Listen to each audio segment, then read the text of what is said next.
What's good, folks? Welcome to another episode of the Cover One Film Room, the only show that gives you the hows and the whys behind the good and the bad of the Buffalo Bills. I'm one of your two hosts this evening, Anthony Prohaska, joined as always by Eric Turner. And Eric, we had an episode planned, which we're still going to execute tonight. But this Wednesday, man, I feel like it was like a free agency day where it's just like all these signings and additions, and it's like got to kind of scrap and kind of scramble and redo some things and change formats.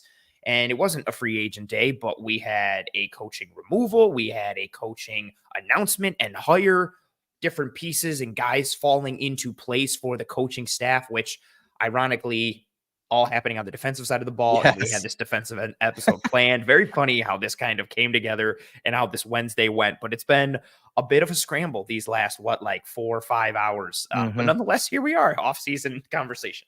Yeah, we're trying to set up these two episodes this week and next week to kind of go over the guys and players that the Bills are going to lose on the offense and defensive side of the ball, and then highlight the traits of that position that, the team likes and what they look for. And it's something we do every year. And it's like, okay, it takes time to set all of those things up and kind of outline and give out the templates for what traits that, they look for. And then all of a sudden these coaching changes happen, and they're major changes, almost to the point where everything that we've planned for tonight is thrown out the window, because if things change like we assume it will, or at least tweaked a little amount to like we think will happen in the future, it's going to obviously change what these scouts and personnel are looking for this offseason and free agency and the draft. So a lot of changes happened just in the last couple hours. We're going to push through it with what we have planned, but we're also kind of, dip our toes in the water into these other things that may occur based on those coaching changes and things that are happening, from the front office all the way down. So sit down, sit back, grab a drink, enjoy this episode. It's probably going to be a long one. It was probably going to be a long one without all of these changes. So hopefully you guys hang out with us the rest of the night to kind of break everything down. Absolutely. And strap in, get ready. Eric, I guess we should probably do the same. Let's start with the offensive side of the ball. Mr. Ronald Curry announced as the Bills QB coach today. The chat was popping off in conversation with him. Greg was talking about him a bunch as like the #1 high school and basketball recruit. There's clips of him like throwing up alley-oops to Julius Peppers at North Carolina, like against Wake Forest, like all this really cool stuff with Ronald Curry in terms of his, athletic background and sports history. But as far as Bills fans are concerned, he is the new quarterbacks coach for this Buffalo Bills team, has that relationship with Brady with that time in New Orleans. So, they have some sort of rapport and relationship, but it's nice to see, I guess, kind of, I don't want to say consistency, but the similar philosophical ideologies kind of coming together with what he and Brady can represent, and knowing that, Brady's bringing in a guy who he has familiarity with in terms of, because this is something that we're going to talk about a bunch this offseason, and I think that gets lost in the conversation. Last year, what Brady was doing was just tweaking and doing different things to Ken Dorsey's offense. Like, you can't uninstall and install a new offense midseason. We talk about it a bunch. So we've yet to see what Joe Brady's actual offense with the Buffalo Bills looks like. So bringing in somebody who he's got that familiarity and rapport with obviously will help him to be able to do that this offseason. Yeah, he's run a similar offense with him. He was a QB coach recently and the pass game coordinator for the Saints. Kind of from that Sean Payton, Pete Carmichael type coaching tree. And, there was rumors or speculation that Curry decided to bow out from the Saints organization because he was offered, I believe, as a wide receiver position coach. And he bowed out because he does want to climb that ladder. That's one thing that we always talk about with this coaching staff. They like to develop not only players, but coaches. And we saw it when they brought in Joe Brady a couple of years ago to study under Ken Dorsey. And when Ken Dorsey didn't work out, Joe Brady gets elevated. And so they do like to promote from within for the most part. Obviously, they brought Curry in from the outside. So it's another thing where, they're trying to find the next guy up. If something happens with Brady, if he does, spectacular next year or two, he's going to get a job somewhere else. And so they'll have someone else in the pipeline already in queue. So it's how good businesses run things and good organizations run things. And so It's good for Brady. He has a familiarity with him, obviously. I'm sure they speak a lot of the same language when it comes to what Brady wants to install as far as like his concepts and scheme. And so that'll be interesting to see. And one thing they do have in common, it's something that we talked about when they brought Brady on board halfway through last year, is they like to target running backs. The Mm, Saints last year with Curry as a pass game coordinator, they targeted the running backs 21.1% of the time. That was ninth overall. That was better than the Bills, even when you just kind of cut the season in half and limit it to Brady's play calling. They like to throw it to the running backs, and rightfully so, because that's where their personnel with Alvin Kamara yep. is kind of like geared towards. So I don't think that's going to change many things. I think James Cook is still going to cook. Absolutely. And with Curry being in that Saints organization offensively from 2016, yeah, just think of how many times Mark Ingram was getting the ball in the pass game and creatively. And then, yeah, Alvin Kamara and all those pieces. And you know what? It's funny too. Like, I didn't agree with the comp, but so many people were talking about Cook when he came out and they were like, oh, he's like Alvin Kamara and Alvin Kamara. And now he's got like a QB coach and offensive coordinator that are like all about getting the running back the ball, like in the pass game and kind of unleashing that skill set and that piece. And I alluded to it, kind of as I teased you up there. I just like the ability of Brady to have more support, and the verbiage statement by you is so great. Like, because it's a legitimate thing to uninstall an offense and install a new one, like putting in your spin on things, your verbiage. And so much of it, so many concepts are the same from offense to offense, but there's different words, there's different terminology, there's different pacing. It might be, more verbose, it might be less. And just having another guy in the room that Joe Brady knows has his back, thinks on the same wavelength that he does, really, driving home that piece is nice for this offense as we continue to see, where they go going forward. And you had a great comment that Steve echoed in the chat. Steve saying as long as McDermott is the coach, the QB coach may be the biggest hire next to coordinator, because if we're looking at that, succession pipeline, if we're continuing to go with this theory of the Bills offense continues to do well, offensive coordinators get looks to go somewhere else, you need to keep having that bench talent, and that kind of, next in line in theory is usually that QB coach. So solid on that side of the ball for the Buffalo Bills with that announcement today. Yeah, absolutely. Yeah, and it makes sense because that QB coach is in the room with your star quarterback every single day, Yeah. and so he gets to know the inner workings and mentality of Josh Allen, and so it does make sense. I mean, everyone knows that quarterbacks kind of rule the entire NFL, and so getting Curry in the room with Josh Allen is going to be a good thing. And again, so there's now another guy on the roster, in the room, that can translate and think just like Joe Brady wants Josh Allen to think. Absolutely. And like we alluded to, that wasn't the only news that Yeah. happened today. It was it just seemed like every hour, I was talking to you offline before we went live. Like, I had a very busy day that wasn't Twitter related. And every time I opened, like, something new kept happening. And it just was a whirlwind. And all, me and Bills are electric saying it today. Bills announcing 3 new hires today was very interesting. Yeah, just how everything kind of came in succession, one after the other. But nonetheless, here we are. And Eric, you have it pulled up here. Christian Taylor named defensive quality control coach, and then Mr. Jahmile Addae named cornerbacks coach. And then that also connected to the John Butler news, which we'll get into in a bit as well. Yeah, a lot happening. Yeah, quality control coach on the defensive side. It's one of the lower tier, type coaching positions. They do a lot of like tying up the loose ends, whether that's with the scout teams, play cards, stuff like that. Coffee sometimes, like just I was little literally going to things say like that. lattes and beverages. Yeah. And it is kind of interesting to see that he has, because I'm not gonna lie, I don't know a lot about this guy, but the ties to William and Mary are hilarious. Right. Of With course. McDermott and Brady and whatnot, like that's interesting. But as Bills Are Electric says in our chat, he's most of his work's on the offensive side of the ball. Yeah. But this is a thing that a lot of these up and coming coaches have to go through, the cross training. And McDermott, again, they've always believed in that. And so I think that's not necessarily a bad thing. To learn all of the positions is important, and that's how do you think Bill Belichick became Bill Belichick? Because he literally learned like every position, Everything. that you can as a coach. So that cross training is a good thing. It's never a bad thing. So as far as Christian Taylor goes, we'll see how he rises through the ranks. Obviously, a William and Mary grad. Played some ball, played quarterback in college there. And he's been coaching at the collegiate level for 16 years, according to BuffaloBills.com. So interesting there. But obviously, the big one for me was the addition of Jahmile Addae. And when they named him the cornerbacks coach, our ears are like red flags and alerts all popped up. And I'm like, hold on. Okay. So you have Joe Dana as the safeties coach. You've had Butler as the passing game coordinator, secondary coach.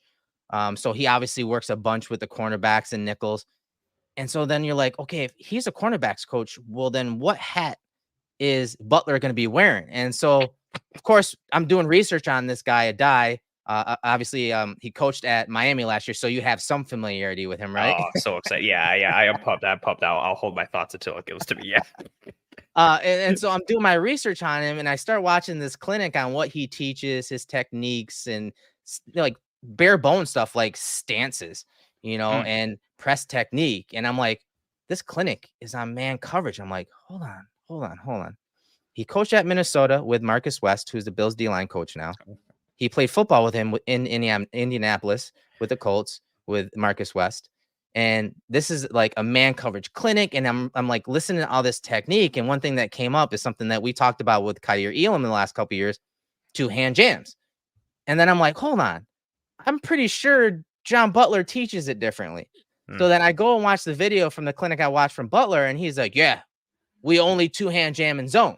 And then I go back to the video of Jahmile Addae teaching the technique. And he only 2-hand jams in press man coverage. So I'm like, a minute. those are contrasting philosophies there, almost completely opposite ends of the spectrum type things. So what's going to give? And then within half an hour, we find out that John Butler and the Bills mutually parted ways. Yeah, it's funny.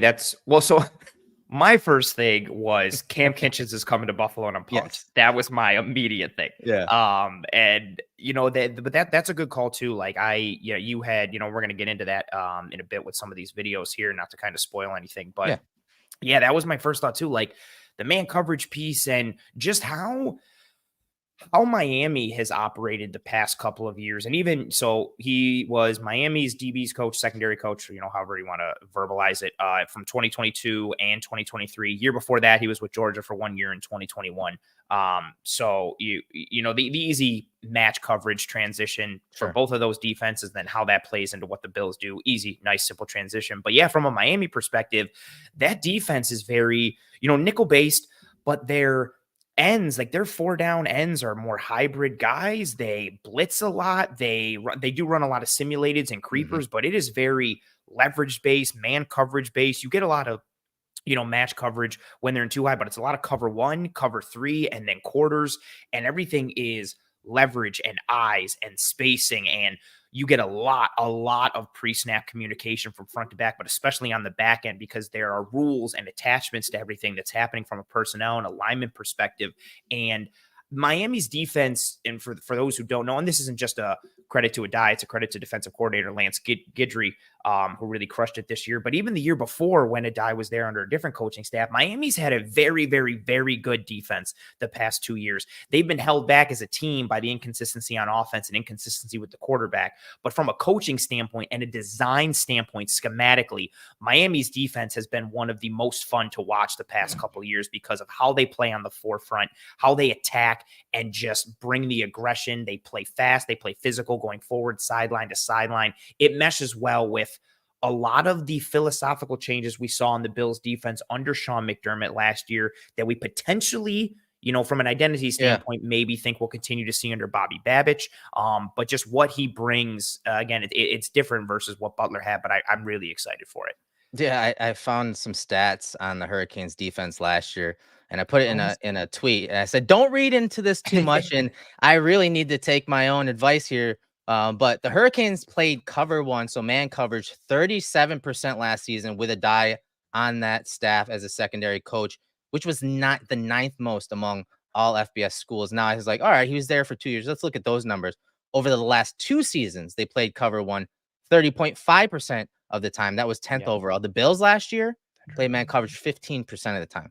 Whew. So it is going to be Bit quite of a a difference. difference. Now, Yeah, bit of a yeah, difference. will they play it that often? Probably not. But it leads into the discussion of like, well, why would you make that change, right? Why would you make this type of change? It seems quite drastic. Now, will it be that drastic? Probably not. But we ask ourselves, why do you want a guy to come in and teach completely opposite, man coverage techniques, Mm, uh, opposed to what Butler did? And so listen to some of these numbers from the Bills in man coverage last year. They were 26th in yards per attempt versus man. They allowed a 61% completion percentage. That was 27th overall, so not good. They allowed 8 touchdowns versus man coverage, only 3 in zone coverage.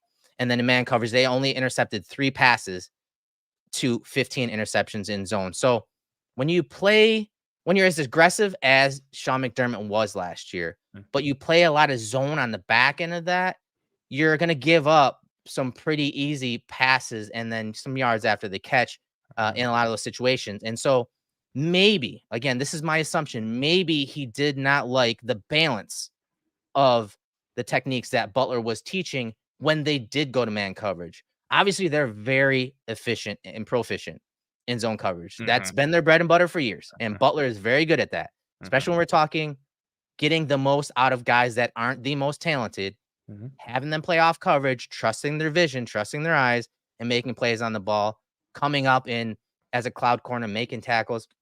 Maybe, maybe they just want something a little like more balanced when they do go to man coverage. And from some of the clinics that we've, watched with Butler, some with Addae now, and just from watching the film, maybe they just want some different techniques taught. And that's why they went to Addae in this situation at this moment with the roster turnover that we're going to talk about here in a little bit. I think Mhm. now is a chance. And to be honest, a lot of us have been calling for this for a couple of years now. Ever since the Bengals game, I think everyone's been I was gonna kind say of us. wanting Yeah. this, right? Yeah. So, so it kind of that is my theory. That's my assumption based on what we have right now. No, and I'm in a similar boat. I think like you look at the type of attack-minded nature the Bills had more of this past season under Sean McDermott. And like you said, it pairs well, especially in like situationally, especially on third downs, like it pairs well with more of a man coverage base on the back end where you are trying to squeeze windows and squeeze airspace. I'm always going to go back to that Georgia clinic with no, not Dan Lanning, whoever took over for Dan Lanning a couple years ago. No, Lanning is part of it too, because he was still on the Georgia Hmm. staff at that time. Where they're the whole odd mirror and simulated pressure package Yeah. clinic, and they talk about why they like to go to 2-man on third down, and you're trying to reduce that airspace, give receivers no room to breathe, no room to operate. And granted, you have to have the athletes to do that, but there's also something to be said for the way you are coached in that situation. And Addae is very adept. Oh, that kind of sounds similar. That's funny. I didn't plan that. Is very adept at teaching those leverage techniques, teaching those keys with your eyes, your footwork, your hand placement, even that 2-hand jam piece, which I'm not a fan of the 2-hand jam, but if you want to roll with it, God bless you. They've been adept at that at Miami, and just with how physical they are and knowing how proficient Georgia was from a man coverage perspective, especially on third down, even from a match coverage standpoint, where when you're playing more of that man match, it's literally like man coverage. It's just based off certain keys and clues once the Yeah. play develops. But teaching that leverage and having the success that Addae has had with the coaching staffs he's been a part of the last 3 years, with Georgia for 1 and Miami for 2. I'm in a similar boat. Like, you have someone who's very good at teaching the players how to operate in that form and fashion. Mhm. And that's still a winning formula. We see it with a lot of top defenses today. Look at what the Chiefs do. Look at what the Baltimore Ravens do. The Niners are kind of an anomaly, but they'll work it in from time to time. Like, top defenses in certain down and distances, especially on third down, they'll throw out man coverage. It might be 2-man, it might be cover 1, but they lean into that and then get crazy with what they do up front, and it causes havoc for offenses. Yeah, and guys in the chat are saying that Butler will get picked up by another team. I believe it. I think he Mhm. will. Butler wanted to call the defense. I think that could be true as well. Maybe Maybe. McDermott went on a limb for Bobby Babbage. Promoted him. Eric Washington. He's gone. He went to the Bears. Maybe Butler was like, you know what, that's not right. We don't. That could be very well true. I Absolutely. mean, we won't know that anytime soon. I don't think. But in the end, I do trust McDermott. Yeah. I trust him. He's still going to be in charge, whether he's calling the plays or not. He's going to have his thumbprint on that defense. But in the end, like we said when we were in Mobile, I'm excited. We're nerds when it comes to this kind of stuff and the Absolutely. possibilities that may happen, how this is going to affect the show tonight, but also the draft. Right. All of those things, all of those dominoes, right? We love this stuff. So the possibilities now, that we can see with the coaching changes, the personnel changes. I agree with Steve here. He says, nice to see McDermott hiring some younger minds. Yeah, bringing in, younger minds, more energy. You're going to be having on that side of the ball, you're having a huge turnover, and you're going to have a lot of young guys playing. So having players, having coaches that can connect with those players, is a huge thing in development.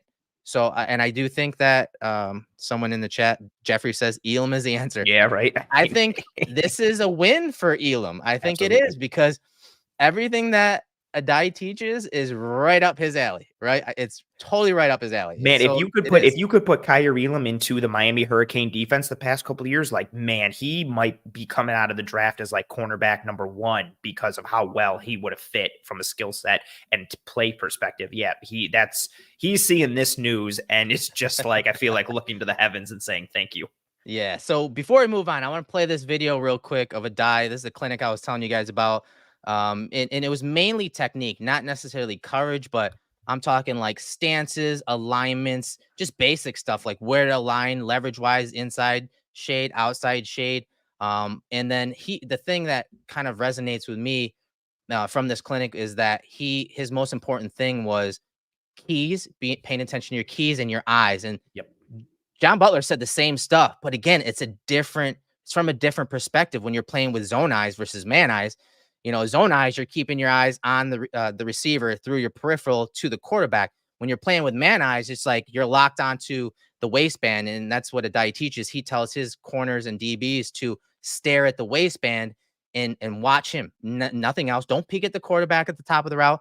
Watch him. And so it's such a contrast, but again, just like on the offensive side of the ball, you have a lot of things that do overlap. They're just taught differently based on the scheme or concept. But I thought this was cool when he was talking about this cat defense. I don't know if you guys ever heard of this, but I'll play this video and then we'll get into some of the stuff that we had originally planned for tonight. Anyone know cat defense here? No? The cat defense?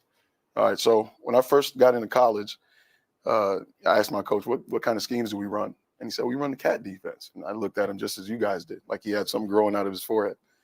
And he goes, yeah, cat defense. You got that cat, you got that cat, right? So we're gonna talk about cat defense today, which is basically man coverage, man-to-man coverage. Okay, that'll be what we'll start with, and then we'll go through there. And see, and anyone like know cat defense? that's big, because we talk about techniques and when what they're gonna start teaching these guys. They're not bringing this guy in to teach him zone, guys. This is a big alert, like, hello, hey, things are changing. So something to keep an eye on. Again, he has, obviously he's a cornerback coach. He's been in the league a bunch and at the college level teaching secondary. So I'm sure he has zone techniques too. But when you see stuff like this is probably where they're going to hang their hat on a lot of those big time situations. As I said, they need to get better against man coverage, and they have corners that can do it. They just need to refine that technique. And see that, so that's my next thought of, jumping to the Bills corner grouping. Everybody and their mother at this point is, I think, already immediately thinking like, oh, more man coverage. So Kyrie Elam, okay, but especially press man. Oh man, Kyrie Elam. We'll see what happens with Tre'Davious White and what his journey back looks like. But you're looking at what you think are probably going to be the top 2 corners for the Bills going into 2024, which are Rasul Douglas and Christian Benford. Bigger body corners, physical. Christian Benford, from the time that he started seeing snaps as a rookie in the preseason, I mean, actually, they were doing a decent amount of press with him and Elam 2 preseasons ago as rookies. Benford is a bigger body corner. He loves physicality, so getting up into the kitchen of receivers and not just getting up there and playing press. And that's also a thing too, I think we need to distinguish real quick. Like, there's a difference between playing press and then pressing and jamming. Just because you're in press doesn't necessarily mean you're going for a jam. You can be in press and have a true press where you're getting your hands on the receiver and trying to reroute them, or you can have more of a soft shoe press, which is more Revis like, where you're in press and then on the snap you kind of step back and you're more mirroring the wide receiver type. But Benford loves to get his hands on receivers, play to his size, play to his strength and physicality and athleticism. Rasul Douglas, similar piece as well. Long arms, good hand placement. He loves to get physical. He plays with an edge. I'm in the same boat mentally as you, thinking like, especially in key situations, but overall, like seeing more physicality and man aspects on the outside and how that funnels into the defense, and then how it connects with what they can do up front, what they do on the back end with the safeties. Like, I think it's an expectation we should have right now, just because of Addae coming in, but then also thinking about how it fits with not just Kyrie Elam, but Christian Benford and Rasul Douglas, who both had very good years last year. We know they can function in zone, but leaning into a bit more man, I think enhances the usage of their skill set even further. Yeah, and something that we've always talked about with the philosophy of the McDermott defense is they create a lot of havoc plays, a lot of tackle for losses, turnovers, forced fumbles, and all that. But when they play those zone coverages, a lot of those too high looks, you're getting those easy passes underneath out in space, and then you're missing tackles a lot of time. And they miss a ton of tackles. It's not just against the run. But again, that defensive structure and philosophy has a lot to do with that. That entire, approach to defense has a lot to do that. So I think that, again, maybe they tweak some things in regards to that. Babbage, again, puts his own thumbprint on that defense and that philosophy, and kind of changes things up a little bit. And maybe it kind of minimizes some of those explosive plays that happen because of missed tackles, because they're in too high coverage and you only have one guy at the ball. You're not getting population there. The windows are a lot, larger. So all of those things are factors. And so it's going to be a fun offseason when we talk about free agent acquisitions, when we talk about drafts on that side of the ball. We saw it from the Chiefs a couple of years ago, where they had to, because of injuries and contracts, had to change a lot in their secondary, from a personnel standpoint, but also because of, from a schematic standpoint, because of those guys getting in there. So I think on the defensive side of the ball, getting younger coaches, getting new blood in there, along with new personnel, not necessarily in the secondary, but some of the scheme stuff on top of the stuff we're going to talk about here in the next minute. I think now's the time. Now's the time to pivot. If there was a time, it's now. I think that's a fair point. Yeah, you are getting further away from Leslie Frazier holistically owning the defense. You started to dip your toe into that more aggressive man somewhat nature under Sean McDermott. And they're still going to be a primarily like zone-based defense. This isn't going to be a team that's going to come out and start playing like 65% man and 70% man. That's just not how teams can live. But yeah, from a situational standpoint, you should expect it if you're a Bills fan this year. Expect more man, expect more physicality on the outside, just because of the additions that we've seen, the changes, the nature of the game, and what tendencies tend to work situationally, especially the ones we've talked about. And then Addae coming in and all the pairings and everything. It's just kind of like we always say, putting those little puzzle pieces together, picking up the breadcrumbs, and putting that whole story together there. Yeah, so let's get into some of the stuff that we planned for tonight. And starting on the defensive side of the ball. And again, we just talked about it for a few minutes and how things are going to change on that side of the ball. The Bills are currently 6th for 2024 in spending at 49.82% of their salary cap is allocated to the defensive side of the ball. Now, that's saying a lot because they are obviously losing several guys along that D line. The guys like Daquan Jones, AJ Epinesa. And so some really big pieces, especially in the defensive line. So let's start with that defensive tackle position. As I said, Daquan Jones, he's a free agent. Jordan Phillips almost sounds like he's going to retire. A depth D tackle, Tim Settle, who is awfully disappointing this past couple of years. They're obviously losing him. So up the middle of this defense is gutted aside from Ed Oliver.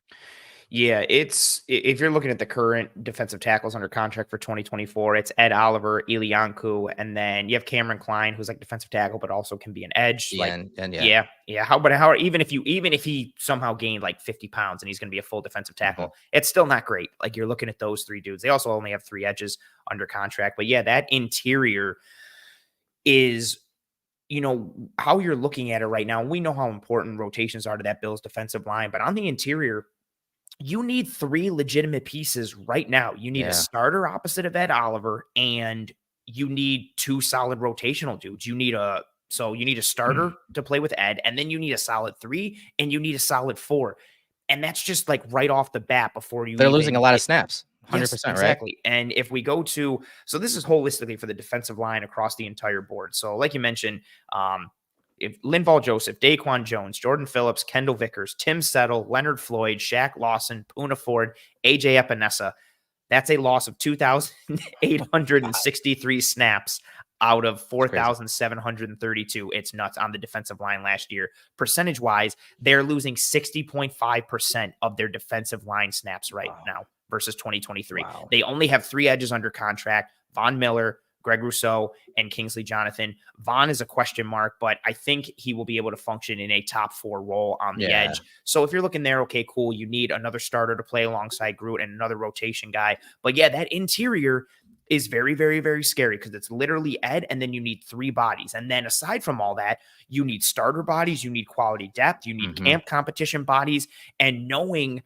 how much emphasis that Bean and McDermott put on the defensive line. They believe in building a defense out from there. We expect this unit and this position group to get a ton of attention this offseason, and rightfully so. They need to. Even if this was a team that didn't believe in building the defense through the defensive line, it would have to be addressed because of the bodies they have or the lack of bodies that they do have. And it's pretty dire there.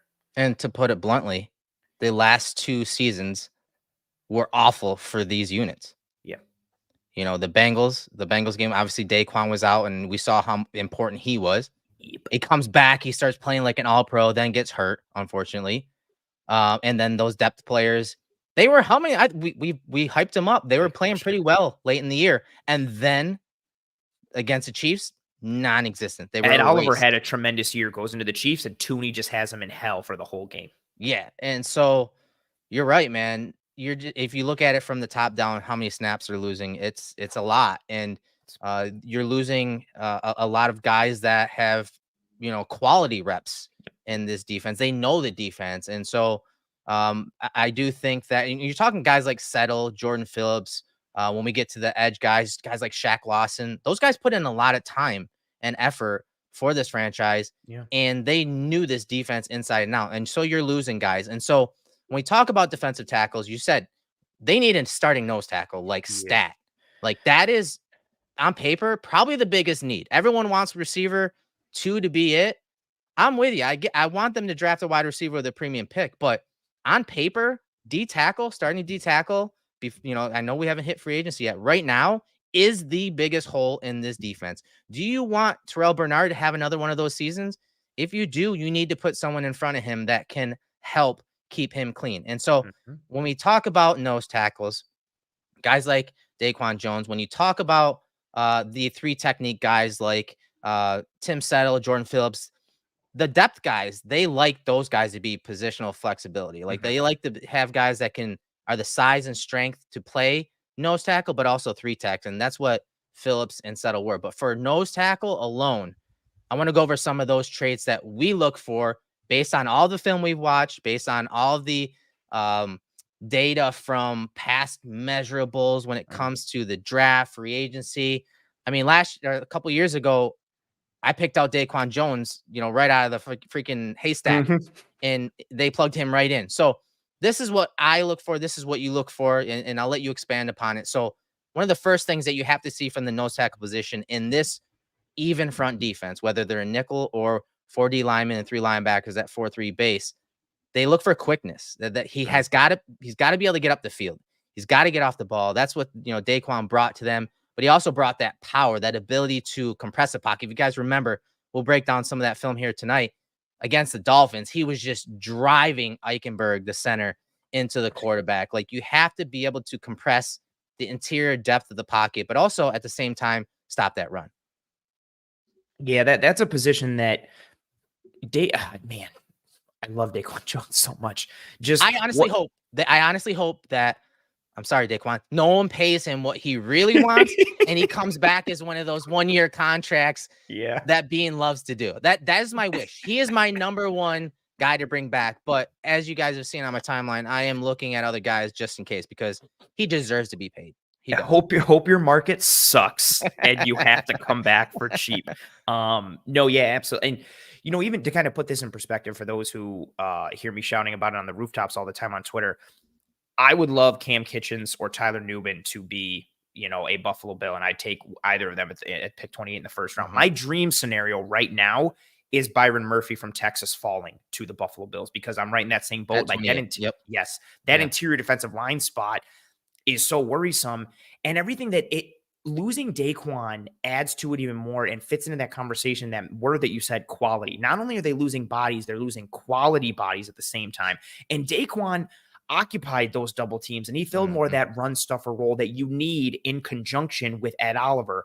But you still have to have that one gap penetrating nature. You have to be able to get forward. And he talked about it coming from where he came from. He had to learn a different kind of style here, but he had that quickness. He had that pass rush pop. He was tremendous, obviously, reading blocks and leverage and understanding, like, okay, in the blink of an eye, he could see a guard move and knew what play was coming and what was about to happen and adjust on the fly. But this type of quickness and this type of effectiveness that you see from Daquan Jones, and even Jordan Phillips as well, that's an important piece that you need. You need to have that size to be able to withstand double teams and anchor and not get blown off the line, but you have to still be able to one gap and penetrate and affect the quarterback as well. Yeah, quickness is huge, whether we're talking nose tackle or three tech depth player, because the Bills love to run these run blitzes and these gap exchanges, right, Anthony? So you see Settle right here on the inside of the guard, and then you see him go across the face of the center, and that frees up Bernard to come downhill to help make the tackle. So that type of quickness is unheard of for guys this big. So as much as a lot of fans want to dog some of these guys, these depth players, like that's a trait the Bills do look for, and why they did go and sign a guy like Settle and Jordan Phillips, because a lot of, even in the run game, they're going to use that quickness. Like you see here on this run blitz by Daquan Jones, you'll see him slant from left to right across the face of the offensive lineman. When look at Bernard, he fires downhill. They exchange gaps. Now you're getting a tackle for loss. Like that is super important, not just for the pass game, but also for the run game. We're talking nose tackle or even three tech. And it's a nice piece when you've got smaller linebackers at the second level, like Terrell Bernard. Like even Matt Milano is smaller for a linebacker. Terrell Bernard is basically built like a big safety playing the linebacker position. We talk about it every year. We see him at training camp. It's just like, man, Bernard is like a small dude, but he's slashing, he's getting forward. And when you run these run stunts, you gum up the works for the offensive linemen, and you prevent guys climbing to the second level. You cause a little bit of hesitation. You cause a little bit of confusion, and it helps to look at this quickness, man. Just look at the quickness, by Settle, but also by Epinesa, that lateral step. If you guys remember the draft video when Eric Washington was interviewing Epinesa at the draft, or no, I think it was a combine, when they do the interviews, and he talked about a lateral step. This is exactly what Washington was referring to. These run blitzes, these gap exchanges. You see these two guys immediately get across the face of the offensive lineman. That, as Anthony says, gums up the works and really gums up the run blocking and disrupts things. And those guys have to process what's happening. And then next thing you know, you have linebackers coming down a hill to make those tackles on these gap exchanges or run blitzes.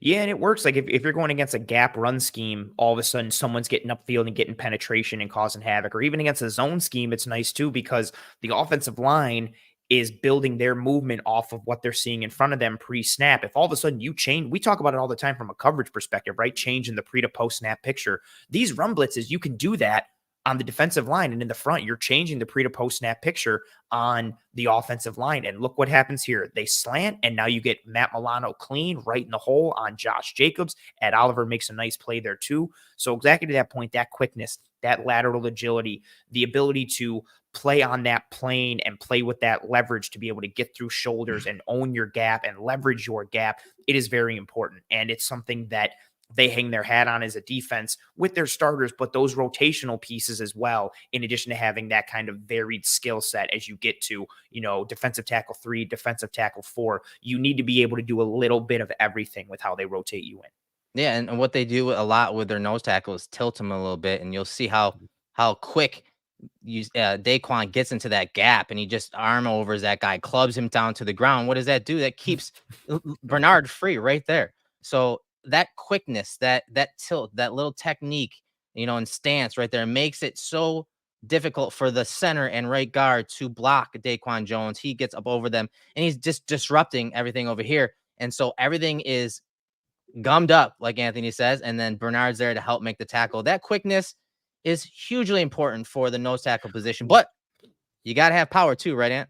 Yes. And real quick before we get to the power, I wanted to actually, this is a beautiful segue and transition. I think a lot of people think like, oh, in order to gum up the works inside or cause problems inside, you just have to be like Vita Vea or Tavondre Sweat. You just need Right. to be a big hulking guy. No, you can do the same thing with quickness, with agility, with timing the snap, with a strong get Yep. off, with your angles, and whether you're tilted pre-snap or what you do post and getting into a gap. You can win that way and gum up the works and have the same function as a Vita Vea, even if you're 50 pounds lighter. But if you time it right and what you do from a speed perspective, but yes, power definitely helps. And that's an aspect that, if you're looking at a starter, especially that starter opposite of Ed Oliver, he's got power, but it comes from his quickness. It comes from his leverage, his ability to generate power from his feet through to his knees, through his hips, and through to his Right. hands. But that opposite, that more one tech, that Daquan Jones role, or even, the Star Latulele role before Daquan, you need that power. It could be pocket compression, like you said, and driving somebody into the quarterback's lap and walking them back. Or it could be a move like this where there is some quickness to it, but that power, that club, that ability to just basically smack the hell out of somebody and kind of shock them where they stand. Violence. And that Just absolute violence. man. And we talk about it all the time with the offensive line, with Cromer and hands, but Yeah. the Bills look for hand usage and technique across the entire defensive line. And it could be something as simple as just proper placement into the shoulder pads and into the chest. I mean, when we had Greg Rousseau on the show, he did a brilliant job talking about reading the body language and surface area of alignment and knowing where to place his hands, if he was going to go more on the chest plate or more into the collar.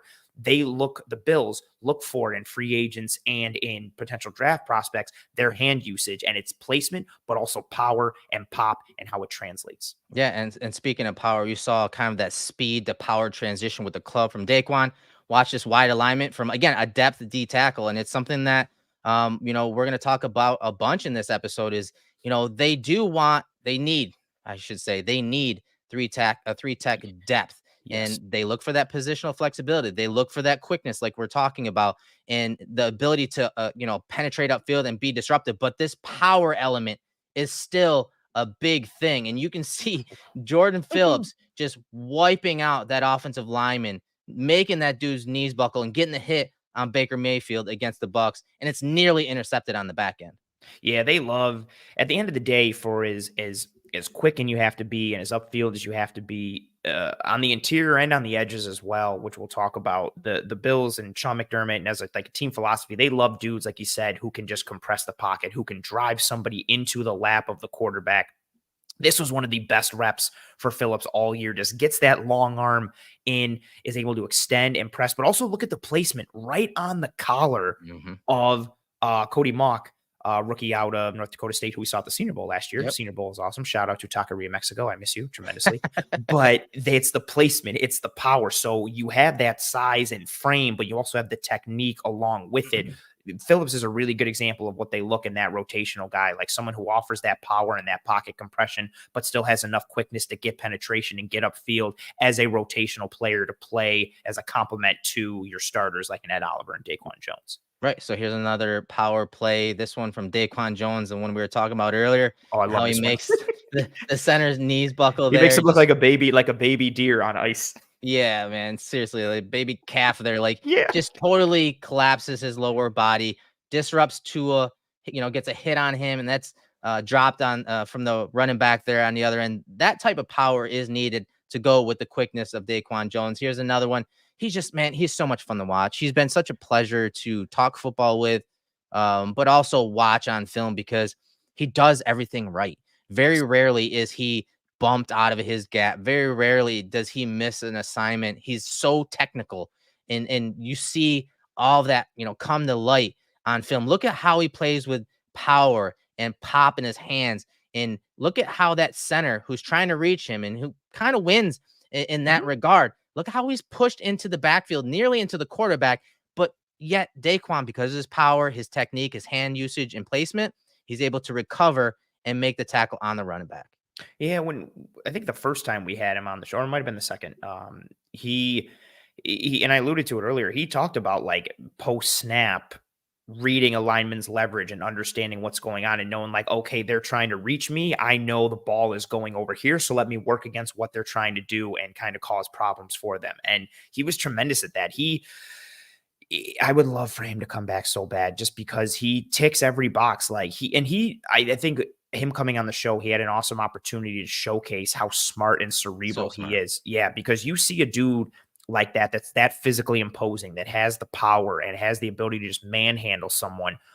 But a large part of the reason why he is manhandling them, it's not just because of the physical power, it's because of the high football IQ that he operates with, and understanding. Like, this one is great too, and again, still one of the good centers in the league. Yeah. In Andrews, the way he gets into his chest and drives him, and then look where his eyes are, right on the back on Ezekiel Elliott, reads the track, is controlling Andrews the whole time, cuts off the front side for Zeke, and then as Zeke puts his foot in the ground again, Daquan's still peeking. Then he manages to kind of shed and get himself free back into the gap that Zeke is trying to cut into. He's effectively controlling 2 gaps on this play, while also causing displacement on the line of scrimmage and getting into the backfield.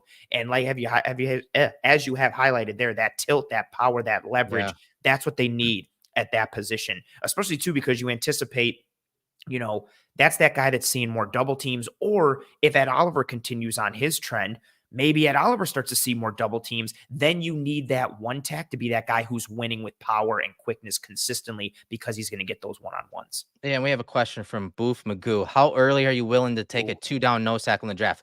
Okay, stop right there. That is a misconception. The Bills aren't looking for a nose tackle, a true nose tackle that is only a Vince Wilfork of years past. Gilbert Brown. Gilbert Brown, yeah. They're not looking for a 2-down nose tackle. That's not the type of defense they play. They're not looking for a true zero technique, 340-pound nose tackle of yesteryear. No, they play an attack-oriented, penetrative style defense. They do not go for guys like that. Daquan Jones on a good day is 315 pounds, and he can play every single down and do these things that we're showing you. So he plays with that blend of power, quickness, whether it's versus the run or the pass. So don't get it twisted there. They're not looking for a 2-down nose tackle. They're looking for a guy that fits their scheme, and it's usually an even front scheme for down linemen, whether they're in nickel or base. And it's because of guys, their ability to play with speed, play with power, play with smart, FBI, football intelligence. Look at him as the Commanders run a gap run. You see him stack that center, gets his eyes on the ball, controls that guy's hands. Like, this is what the Bills look for in D linemen. Smart guys that play with good technique. Look at Ed Oliver on that double team right there. Look at him drop that near knee and split that. The depth players that the Bills are going to look for in free agency in the draft for that 3-tech position behind Ed Oliver. As we all know, the Bills love to send these D linemen in waves. They got to have good technique on top of these other traits that we've outlined.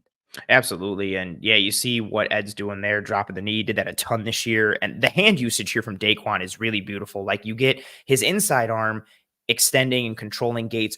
Look at his, so left from our vantage point, but Daquan's right hand, right at that elbow, just like, he's got placement there. He can lift that arm. He can punch it inside. He is in complete control on this rep. And you see it as he controls his gap. And then what does he do as soon as he sees Robinson commit? Just quickly puts that arm over, transitions, understanding the leverage and how to manipulate his man. Yeah, he played that role tremendously. And you're going to need to see glimpses of that in the rotational guys, aside from just the starter. And Eric, I wanted to bring up a quick follow-up from Booth Magoo. He says, I guess I meant the Daquan role, and Eric, I don't want to speak for you, but if they don't address it in free agency, we would be, the question again. So how early, we'll replace the verbiage. How early are you willing to take, the Daquan role in the draft? And you covered that, right? Like, yes. Early, 28. Yes, early. Absolutely. If they don't address it in free agency, it's right up there for me. My dream scenario is Byron Murphy, defensive tackle from Texas. He falls to 28. Stud. And the Bills take him. Yeah, he's an absolute stud. Fits everything that they're looking 5 for. years. Give me that. Yes. Bro, how he can play the run, how he's one of the best interior pass rushers in the draft. You're pairing him with term and cost effectiveness with Ed Oliver for years to come.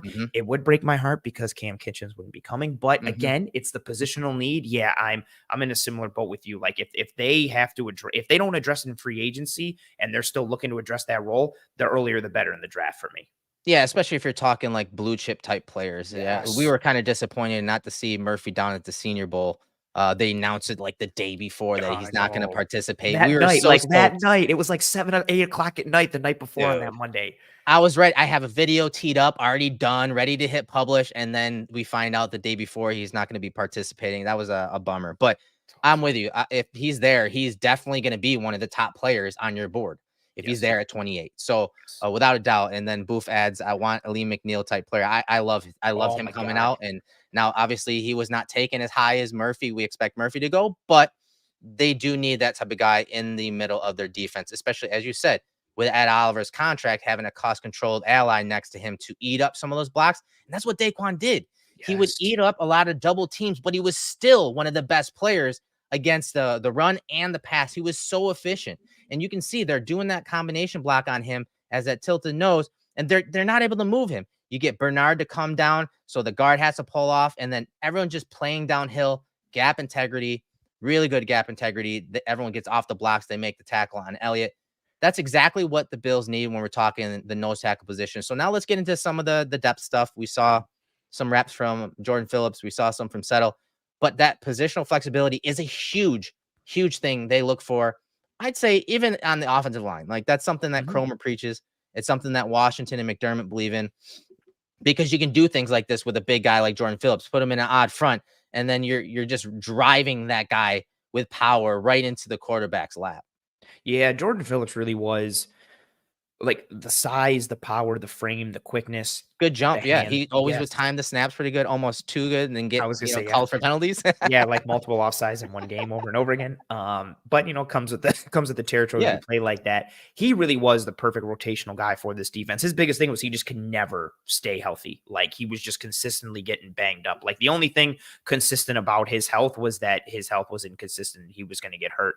And even Tim Settle at times, like we wanted more from him. He had a better year this year than he did last year, Right. but he's still in that positional flex type of role. Like you could kick him down and have him be a one tech on certain situations, or he can Like right function. here, he's a nose Yes. tackle. He's like a shade nose Exactly. tackle. Yeah, he's super. This isn't even as much as a one tech as it is. Yeah, that shade 0, Yep. and he's tilted a little bit. And watch him just bang in there against Jurgens and Kelsey. Like that's what's so tough about operating in this style and what you have to look for in a player. Like in the Settle example, there was a good clip. Like you have to be able to be quick and get off the ball and get penetration. You also have to be able to withstand a double team. Like you just can't get knocked and thrown off from a feed block from a center and get chucked. You have to have that core strength, that ability to kind of lean into one leg and ricochet and come right back, and then play off that double team when they climb to the second level and still maintain leverage and positioning and what you're doing. So there's a lot of importance on this defensive line. It exists for every team, but especially for the Buffalo Bills, considering the rotation that they use,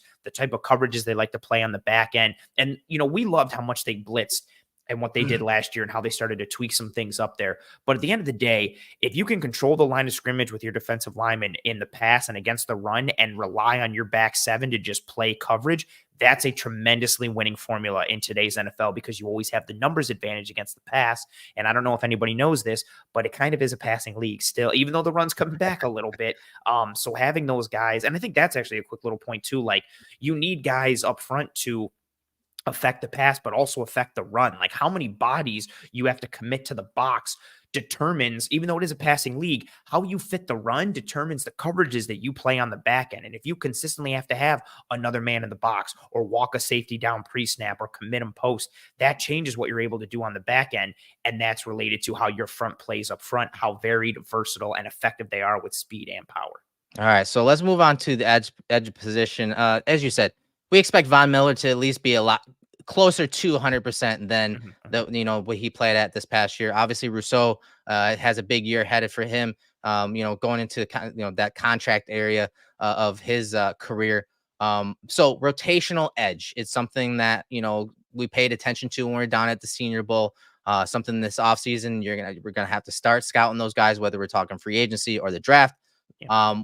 So as far as edge guys, what do the Bills look for in your opinion? So I think the easiest way to put it is everything that Von Miller is, they don't look for that really. Typically, correct. Yeah, correct. He is very much the outlier. They look for, especially from a starter perspective, they look for guys who can press the pocket. They don't really put a big emphasis on bend or athleticism or change of direction. They value power over creativity, Mhm. good hand usage. They typically like to look for larger frames in terms of body type. Yeah. Greg Rousseau is an outlier because of his length and his size and height, but Rousseau is very much what they look for. Long in that arms, arc. right? Long Yes. arms. You use that long arm, whether you're Winning first talking touch. as a pass rusher, yes, winning that first touch, stacking and shedding versus the run, which is some of the stuff we're going to talk about. Um, as we think and assume that Miller and Rousseau are the starters next year. So rotational guys, you got to think like AJ Epinesa. You got to Shaq think about Lawson. Shaq Lawson, and what they add. Because usually it's like, okay, the starters get like 2 drives, and then the second wave guys at edge and in the interior kind of get thrown in there, and that's when you see teams start to do some different things when you're talking attacking that defense. And so, yeah, the starters versus the depth guys, you're going to see obviously a little drop in talent, but also, different body types and, they do things a little differently, maybe even at a different pace, but it's always about pocket compression. We're talking rushing the passer, right? Absolutely. They want guys who can go through somebody and drive them into the backfield. What you saw from Daquan Jones against Eichenberg, making him look like that baby giraffe or that baby deer. They want that from the edge. They don't value guys who can win around the arc and dip and bend. They want to see that right tackle and that left tackle, those bookends. They want to see them get driven back into the Right. quarterback's lap. They want to constrict. They don't want rushing lanes, pocket. right? No. Right. They want to restrict it and stay on the same level, keep the quarterback in the pocket. Because those years where the Chiefs were beating the Bills is always about Mahomes leaving the pocket and getting those rushing lanes. Like, I agree, man. They like to work through the cylinder of the offensive line. It's almost reverse from the blocker, work through that cylinder to the quarterback rather than working around the cylinder of that offensive lineman, which can open up things for that quarterback. Yeah, which is why someone like a Shaq Lawson continued to prove valuable because of how he plays from that style. And I think that's a key piece too when you're talking about the rotational aspects. You can, that's a good comment from Wayman. Yeah. Wayman was crushing it last night in the Chat in the Skies coverage too. I appreciate the hell out of Wayman. Yeah, pocket collapsing style guys, tackle for loss types. And then your starters, they still have to be able to play the run. They aren't just, pass rush only. They have to be able to play the run. And then as you get to edge 3, edge 4, edge 5, you can have more of a subset. You could potentially be a little bit more of a pass rusher or a Shaq Lawson type where your pass rush upside is limited and you're just looking at a run defender because it also helps too, his familiarity with the defense. Right. And I also like, you pulled it up real quick, Chris Braswell, Boof Magoo mentioned, we talked about Darius Robinson from Missouri. When you're looking at those longer Isaac from PSU, he's a really good stack and shedder, but also has some of that bendy ability and explosiveness off the ball. He's another guy that Penn State edge defender that I do think that given maybe even some of the changes, maybe we should add that too, Anthony. Some of the changes that we're seeing from Washington to Marcus West now, maybe Marcus West and maybe even Babbage, it funnels down to the point where they want a little more upside as a pass rusher and maybe not so much as it could be. Again, these changes are huge. We don't know yet. And so maybe there is that element where they do, they got to be able to stack and shed in the run game, but maybe they want a little more explosiveness off the ball, not just that short area burst, not just that first step that we saw from Rousseau, Carlos Basham that got those guys drafted when they wanted to chase Mahomes around. Maybe they want a little more of that bendiness, maybe a little more of that explosiveness and run and chase ability so that when the quarterbacks do take off, then again, this is all up in the air, guys. Yes. This is why this offseason is going to be so much fun for nerds like us. Absolutely. And I'm even thinking too, kind of the opposite end of more athleticism or bend from the edge. I'm wondering with how much they like to do simulateds and creepers and, granted Addae is on the back end, but what he did at Miami and what Georgia was doing, do we see more of edges that have more athleticism in space and you can kind of lean into guys who can peel off or just straight drop out and you can play more games because it's not. Look what Epinesa did when he did it last couple of years, man. Yep. Like not only was he batting passes down that were trying to get out to the screen, but he was dropping out and getting pick sixes. In the pick sixes and like the hook curls and the flats, and so that type of ability too. Like I want, and that's something I've wanted them to move towards for so long. Like if you, and it's not the easiest thing. So I understand why you don't like having a whole bunch of hybrid players that can do everything isn't realistic. Like that's a hard thing to do. But yeah, I do wonder if they get a little away from that more pocket compression, go through the cylinder type of dudes, and they lean a little bit more for athletic, bendy, can function more in space type of guys as they take a maybe new approach with more man coverage on the back end, more leverage based. And then the fronts, you don't know who's coming, who's dropping what. A little more, Baltimore Ravens-esque to kind of put it into perspective for some people. So let's look at a couple clips from the depth guys. This is AJ Epinesa, and this is why they like the length to stack versus tight ends, control versus those tight ends, disengage when that running back commits. That's the type of stuff that they have generally liked to see from their edge players.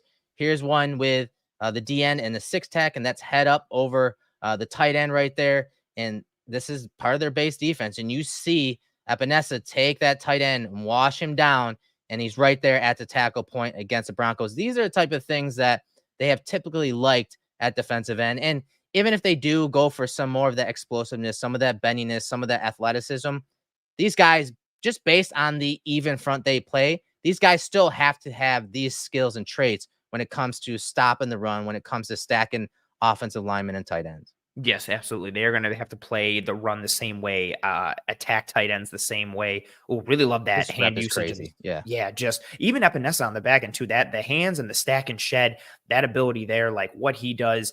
And then you have the nice little work over the top from Puna Ford. And then, yeah, look what Shaq is doing to that. The poor tight end. Him up. Yeah. And that's something that was consistent for Shaq Lawson. And what's he nice made the to tackle have, through the tight end. right? He uses the defender to make the tackle. Like, and Ramondre Stevenson is a big dude. Do you know how much you have to push somebody back into Ramondre Stevenson to stop his momentum for a minute? Like, but that's a great example. Like those, if you're a rotational guy, just like a starter, you have to own tight ends in this scheme because you're going to get hit like that, especially being, more of a nickel defense. Although we've talked about that, maybe see a little more base, especially with Bobby Babbage coming through, but you're going to get tight ends on the field. You got to prevent them from climbing to the second level and getting to Taron Johnson or getting to the safeties. You have to own them if you get into those one-on-one scenarios. And then here's Shaq, not against a tight end, against a legitimate left tackle in Tyron Smith. Like this is a really great rep from your fourth edge right here. And this is his bread and butter, like the ability to get the hands in, shed,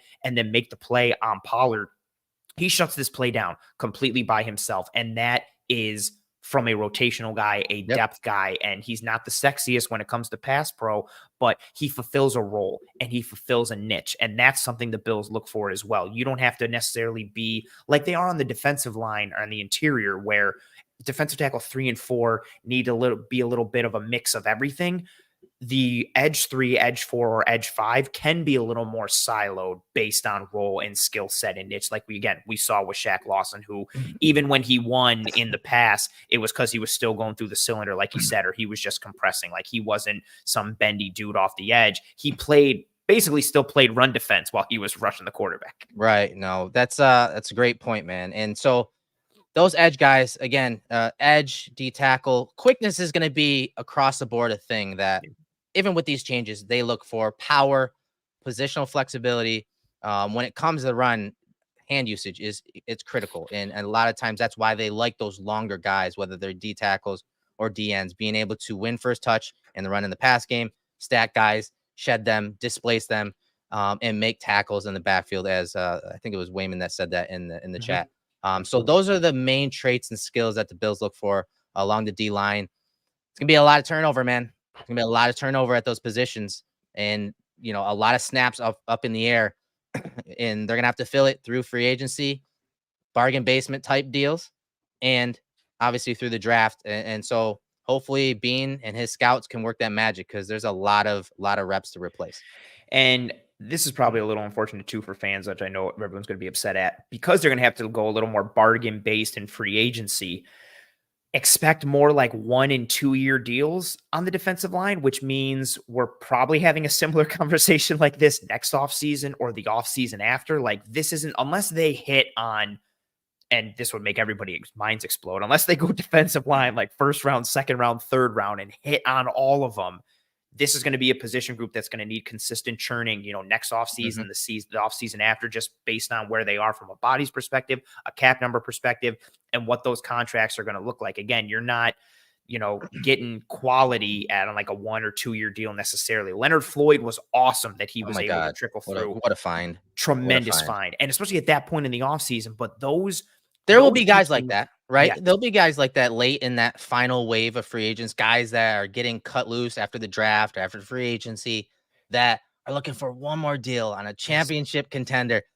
The Bills are going to be that. So there will be guys. So like, don't panic if one need, whether it's a depth or starter, isn't filled right away, via the draft or free agency. Bean likes to work all options and avenues. So don't panic when it comes to that. And get familiar with that, because, Floyd's a good example too, right? Like, Floyd came in kind of out of nowhere and was awesome. Had a really good year. Now what's he doing? Probably chasing the money a little bit. So it's going to be hard for him to be able to come back. So now you have to find the next Leonard Floyd and then do it again next offseason and the one after. And this is, get familiar with this type of philosophy on the defensive line for the next several years. And this one, just kicks it off with how it's wild, just how important the D line is to them. They only have 6 guys under contract right now. It's just, and it's not even like, I said it last night in Disguise coverage, even if all 6 guys they had were all pros and were amazing, they would still have to add to the defensive line grouping. Yeah. But all 6 guys aren't all pros and they're not all amazing. So not only do you have to add bodies, you also have to add quality. You need starters, you need rotational depth, you need competition bodies, you need everything on this position group. So it's going to be, everyone's going to lose their mind when like receivers are getting drafted and signed and the Bills are like, here's a defensive tackle, here's an edge, here's another defensive tackle.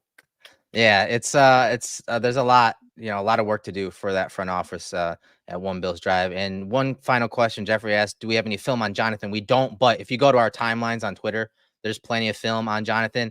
And I do agree with you guys when it comes to him and how he flashed at times when he got snaps, but he didn't get that many. I could see him getting a bigger role, a larger role this year, because I do know that Marcus West likes him. And he likes those type of players. I went back and when the Bills initially brought Marcus West on, and I did some research on him. I didn't get to it earlier when we were talking about the coaching changes, but this is what he had to say about, different guys that he's coached and what he looks for in regards to that. He likes guys that are, let's see. Oh, it's not. Let me bring it up. Of course not. Let me see here. All right, it's not. Let me bring it up. I was muted. I was trying to vibe on Kingsley Jonathan, and I'm like, why am I not hearing anything? Yeah, I would be a fan if he got more reps as you try to key that up. He busted off that Euro step rush against the Colts 2 preseasons ago, and from that moment, I was like, oh, this is a guy I could get behind. Like, let him develop. The Bears on Christmas Eve a couple years ago, like, and I know it wasn't the end all be all, but watching him run down Justin Fields in space and making a play on him was like, okay, that's not really an easy thing for any edge to do, let alone a rotational guy. It would be awesome if he could be something. And if Von Miller can be close to Von Miller and give you starter reps, or at worst, edge 3, and then Kingsley Jonathan is an edge 3 or an edge 4, it would be nice. Then you've got Groot, Kingsley, and you've got Von right now. Then you just need to add another like top 3 rotational guy or more depth pieces. Like if Kingsley could continue, to trend, and he would show flashes time to time, but it's tough to kind of hang your hat on him. But I do like what I've seen from him. And we've talked about him in the film room multiple times. Yeah, we have. He's had multiple preseason highlight segments from us here with dudes that we've broken down. And if he could, get unlocked a little bit from Marcus West, that would be tremendously helpful for this team. Yeah, I apologize. It's not letting me bring it up, but I just know he does like those type of players. Actually, there it is. All right. So Marcus West's prototype rusher. This is from, when he was in college and the Bills brought him on board. He goes, he likes a relentless individual. I love the underdog. Everybody loves his 6'4", 34-inch arms and all that, but I want somebody who's been told what they can't do. They walk around with a chip on their shoulder. So I could absolutely see, Jonathan getting those type of reps. He wants guys who walk around with a chip on their shoulder, the person that's been doubted, been told he's not the best. You can't rush. You can't be successful. You won't have this or do that. So I do think Jonathan is the underdog, and he could, he's got some moves. He's got that hand usage that I know Marcus West likes to teach a lot more. So we have to move on. We're running short on time. We need to do the safeties. But before that, you guys take a listen to Greg and Aaron for our one pass read.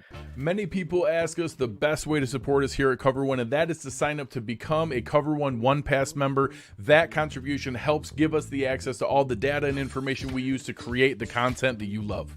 And I think most importantly, brings you into our community of insiders. It's a great community based on Slack. I know a lot of people don't want to be on social media anymore or be in on those conversations. We bring all of it to you right in our great community of educated fans. And most importantly, you get access to our content creators.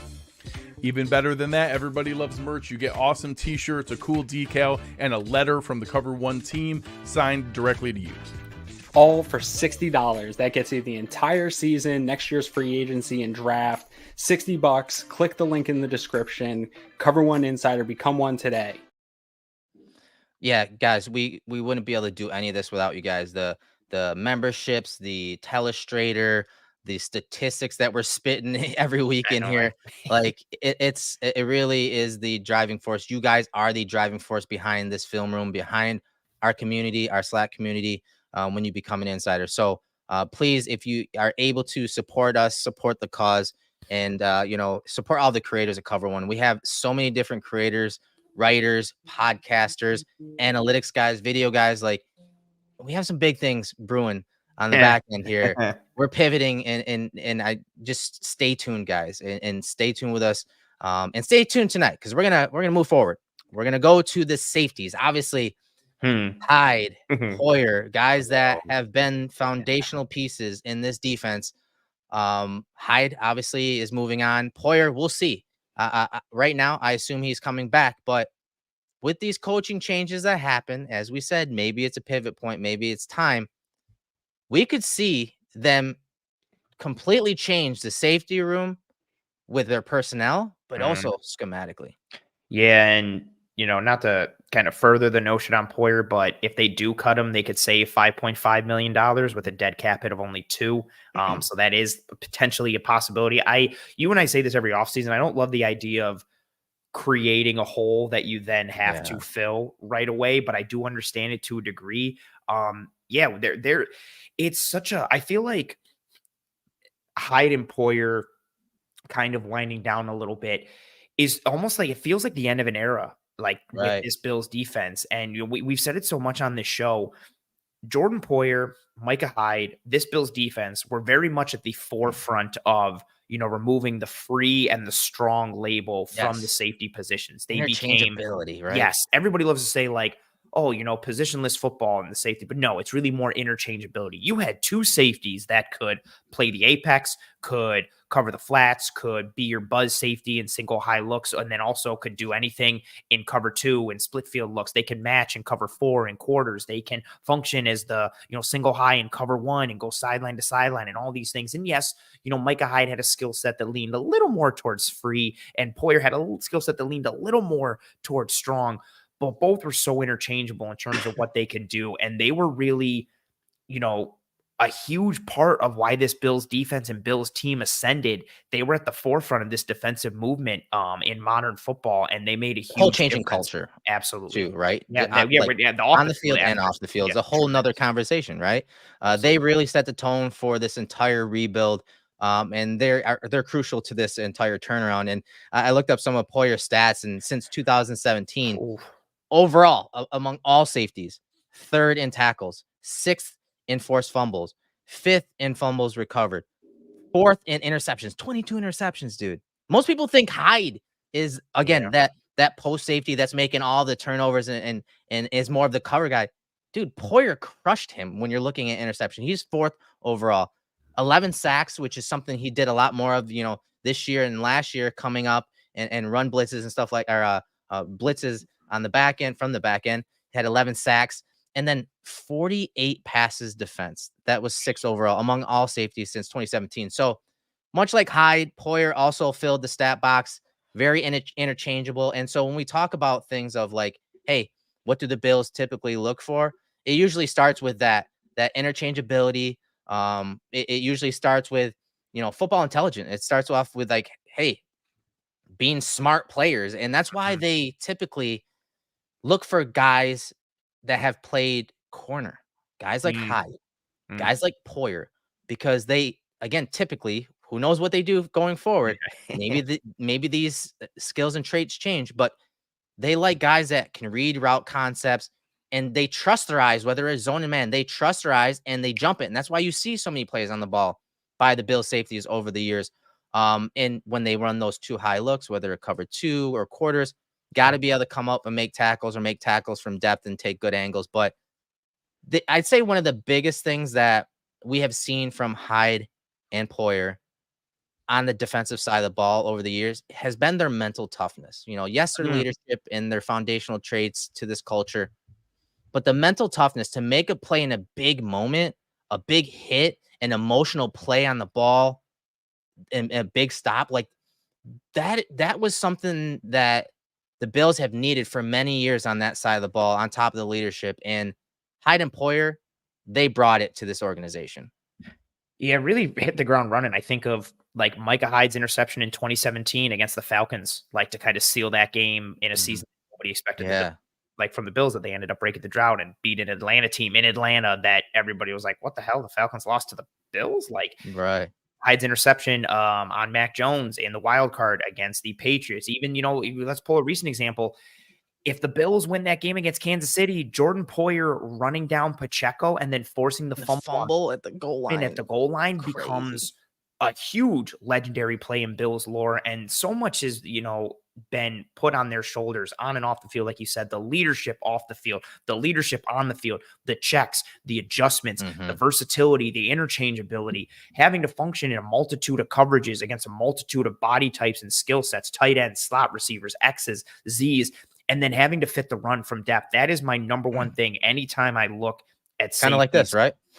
I know that's why I left this point last, because I know what this play is. Yeah, just having the wherewithal and understanding the angles and the timing of it, but then the physicality to be able to play through the line and then finish at the tackle point. We saw this from Poyer and Hyde so much, especially Poyer, and they started to trend off a little bit this year. I think they started to show their age and the miles on the tires started to show a little bit more, but they've just been so tremendously important with what they've been able to do year after year. Just look at Poyer process this, post snap. So he's coming down. Watch where his helmet goes. He's looking at the ball right now. Ball snap. Look at his eyes. His helmet goes right to the tight end. He's reading that tight end, and he sees that tight end go to block. So what's he do? Fires his gun, comes downhill, and makes the tackle. Like that processing in an instant. In an instant, dude. It's click and close. It's everything you want in a run defender, let alone a safety. Like that is the type of stuff that, playing that many reps in this defense have really allowed him to play fast, him and Hyde to play fast. Watch him on this play against the Chargers. The Chargers are backed up here. Watch him come from depth right here and work through that defense and all that traffic and go find the ball and make that tackle, again, from that second level here. But again, keying, look at him, key 84, keys 84. Oh, they're running a sift block coming across the formation there. He inserts and makes a tackle. Also, a really good job by Tim Settle there, causing some havoc and some penetration on that play. Another example of what the Bills look for in a rotational guy, just gumming up the works there. Yep. Yeah, Poyer, even on a down year last year, still had the ability to make plays and provide some impact moments for this Bills defense. And I've seen a lot of the talk of kind of moving on from, Hyde, it's already easier because he's a UFA, but kind of moving on from Poyer. But what he's meant to this defense and still what he does from a communication standpoint and a leadership 100%. standpoint, like having that brain trust between him, Terrell Bernard, and Taron Johnson has been so important for this defense on tape last year. I'd like to continue it, especially if you're going to add a new safety. Maybe you do have to focus on more of a rangier type of safety to play more of a quote unquote free safety type of role and maybe limit some stuff with Poyer. But right, because if they want to play a lot of those single high cover one man looks, they got to have a post safety that has range that can get from sideline to sideline. So that is how, the scheme could change what personnel they look at, what traits they look at in safeties. Yes, and that's a great point. Like maybe it's not, we're looking for two of the same and we can kind of make them interchangeable and do whatever. Maybe you are looking for more of a pure range type of dude because you are going to play more cover one and cover three, and you need somebody to be that kind of de facto Earl Thomas and go sideline to sideline. And you still got to come forward and fit the run. But, if Poyer stays, I still think you can do some of the stuff that Yes. that you have before, but maybe you look to pair him with a different guy. And this play from Hyde, we broke it down. I remember after the Washington game, just the football intelligence, what he does, and like I know you're gonna break it down in Yeah. slow mo. Like everything that he does on this play is just so smart and so savvy, and that's where that trade off is, right? Like you can replace Hyde with a faster, quicker, more forceful hitter at safety, but the football intelligence and the processing and the IQ is going to be so hard to replace or mitigate if he's gone. Yeah, Bills run a cover 3 creeper pressure, so they send Milano. They bring Hyde down as that flats defender, and you can see him make a beeline for number 2 to the flats, which is a running back going out on that diagonal route. But then you see him kind of flatten out a little bit, kind of, draw and bait that quarterback into this throw. Epinesa gets in the passing lane, so that also affects the trajectory of this pass. And it buys time for Hyde to go up and get the ball in interception. So good disguise from pre to post snap. The Bills send 4. It's a non-traditional 4 that go, and Hyde makes the interception on the back end. Just a great read from Hyde, and it's something that he and Poyer do really well. You see similar thing here, but instead of being the flats player in cover 3, he is the hook the curl player. But then just watch him play the quarterback here. Watch him read the quarterback's eyes, the routes that uncovering. So you can see Kirk is going out of his line of sight, out of his assignment in zone. Here comes another guy behind him. Look at how he plays up and recognizes this route with the quarterback's eyes and that route coming behind him. And he's able to get in that passing window to create that incompletion. Just beautiful stuff here, man. On a critical down, too. I'll show it from the end zone angle. I hate this play because Poyer gets flagged for unnecessary roughness, and it's one of the most stupid calls of the season because the ball almost still gets to Calvin Ridley, and Poyer just makes a football play and gets called. Also, good pressure from AJ Epinesa on that one. But yeah, look at the extension from Hyde and everything you said on this one. This play isn't a result of, you do have to be athletic to be able to stretch and get the PBU on this, but this is a result of understanding what you're seeing in film study and preparation in the week and being able to put that whiteboard work onto the grass and onto the field on Sunday and having that play recognition. Look at where his head is at. If you go back slightly, after Kirk goes by him, boom, look at he knows number 2 is crossing his face. So he gets his eyes to number 1 to see what's going on and what's happening. Ridley comes behind him. After he gets his eyes off of Ridley, he puts him back onto Lawrence. And that's what helps him get into that window. That instantaneous processing, recognition, and being able to translate that mental to the physical. It's something that he and Poyer have done for years. And even in a, quote unquote down year for them last year, they still had a lot of these highlight moments. Yeah, and here's another one. We talked about former corners trusting their eyes like that last play and being confident in what they're seeing. Here is Poyer dropping down and watch him read the route from Godwin coming from the bottom of the screen. And again, trust his eyes, and he kind of slows up, lets the quarterback get to the target. And then once he realizes that Baker is throwing it to Godwin, he jumps it and nearly intercepts the ball. Yeah, just the ability to be in such good position that you have the time. Again, Hyde did it on that interception against Washington that you showed a couple of plays ago, to get to your spot and to have the time and the wherewithal to be able to kind of pace it. Like, look, he's reading Baker's eyes. He knows after he breaks down, he stops, boom, right there. He starts to break down. Watch him. He doesn't come beelining it forward. He comes forward like a predator stalking his prey. He knows what route is coming. He saw it out of his peripherals. He drove on it. He's coming forward. This isn't him trying to, okay, Godwin's going to make the catch. I'll make the tackle. We'll get the stop. He's trying to make a play on the ball. And that takes veteran savvy. That takes that football IQ, that football intelligence, that FBI that you talked about. And that's why, even though he has lost a step, you still don't want to leave or lose this completely from a defense. Yeah, no doubt. And so here's a single high safety look pre-snap, post-snap. They snap out of it into a 2-high look, and you see the runner and Bernard going right down the pike. Here comes CD Lamb. You see Poyer breaking on the ball right here, and watch him trust his eyes and go make a play on CD Lamb. He understands CD Lamb is in the slot. He honestly probably shouldn't be jumping this because you get another vertical over here. But again, he trusts his eyes. He trusts his keys and what he's seen on film, and he goes and makes him play on the ball down the field on CD Lamb. Yeah, maybe if Dak tries to lie with his eyes a little bit and then fires it to Cooks, you're in some trouble there. But, Yeah. to your point, this is the instincts that you're playing with, that feel for the game that, again, I hate to keep like drilling at home, like it's hard to replicate in guys. And then you combine that with Poyer's familiarity with the defense and playing in this scheme, year after year since 2017. He understands his role and he has an understanding of concepts offensively and how they funnel into his responsibilities defensively. Oh, and he almost gets that pick on the ground and he's so pissed about it. Like that was a great play too. Like, Bernard carrying Lamb forces Dak to have to put more air and arc on this ball, and Poyer makes him pay on the back end. Look at him go up and get it. Like that athleticism, it's still there. Some of that is still there within him to a degree. And, just watching him kind of make these plays, it's a treat. Yeah, here's another one from Poyer making a play on the ball. But this time we talked about, the turnovers he's forced, the forced fumbles. Oh, this you was see huge. the completion here, but then you see him come down and peanut punch it. Boom, right there. Just on point, man. Like what a strike and forced fumble there. And you see him flexing and Bernard recovers it. Like these are the plays that, again, those emotional moments, those big plays. When I think about Poyer's career, one of my favorite plays from him is when he kind of spun down like we saw in a few of these plays in that cover 3 buzz roll, and he picked off Tom Brady and took it in for 6. Like, I know that's one of his favorite plays. Like, Hyde and Poyer were so crucial to this turnaround off the field, also on the field. They just made plays like this so often, man. So regardless of, what the Bills decide to do with Poyer, obviously, I do think, given the turnover at some other areas, I do think they need him as a leader, as a communicator.